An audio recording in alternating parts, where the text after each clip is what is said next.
Okay, so this is Steve. We're in the advanced class today.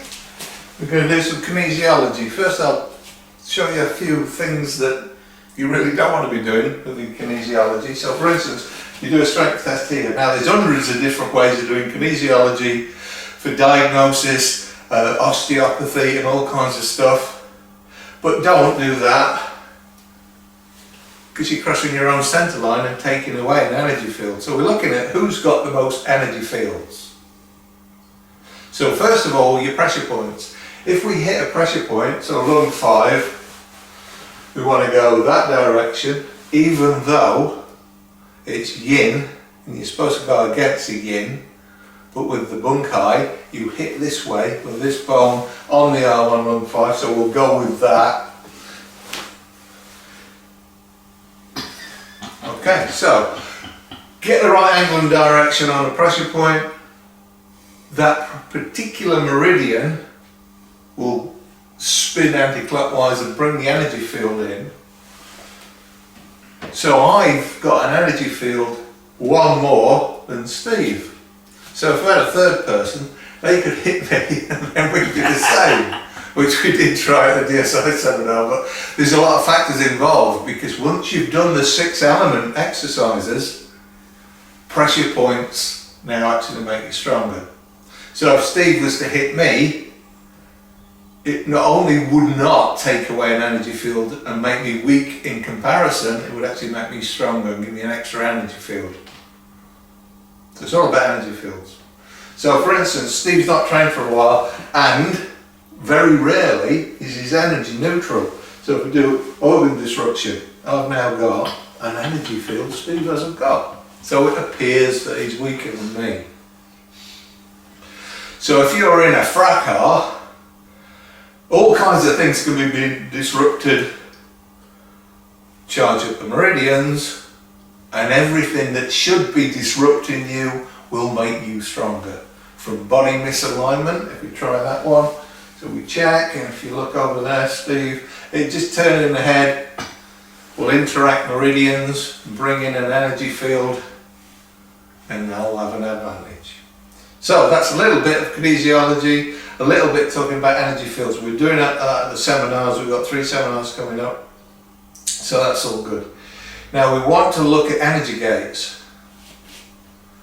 It appears in certain areas of the body there are energy gates, and for some reason they appear to be stuck half open. If we can get them to function as they should do, if there's negative energy around, the gates will close for protection. If there's positive energy around, they'll open and you'll bring the energy in. This answers so many questions. It's a treat.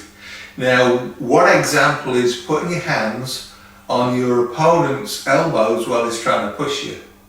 Now, a lot of people on YouTube talk about mechanics because they don't want to know about chi energy. It's like Newtonian physics compared to quantum physics. Even Einstein didn't like quantum physics that much, but he had to go and bow down, and then he'd say things like spooky action at a distance for quantum entanglement.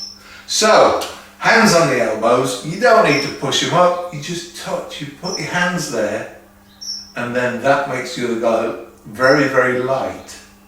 So the best way to test it is get someone to push from the side and not have all this wrestling and malarkey going on.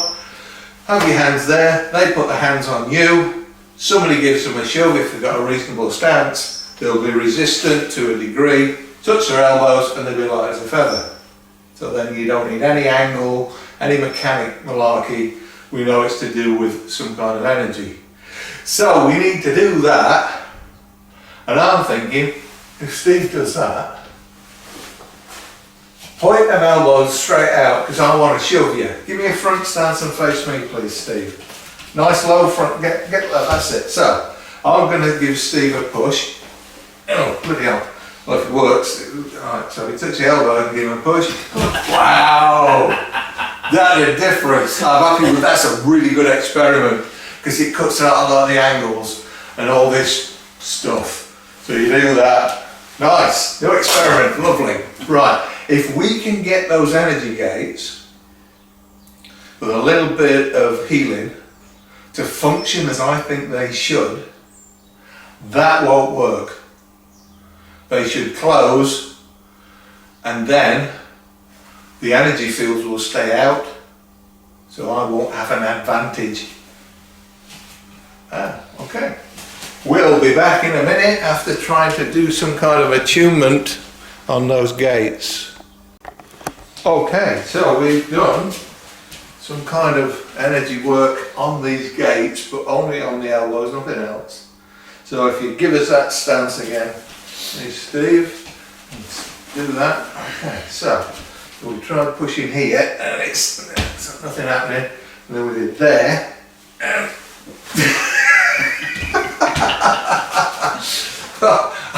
I'm sure there's no mechanics going to explain any of that. I don't care who you are on YouTube. That works a treat.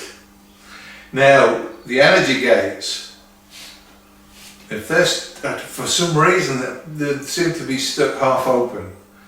So if we can get them all working, you'll be picking up only positive energy all the time. Even when you're sleeping. My hangovers have been a lot less. But don't tell anybody that. Thank you very much.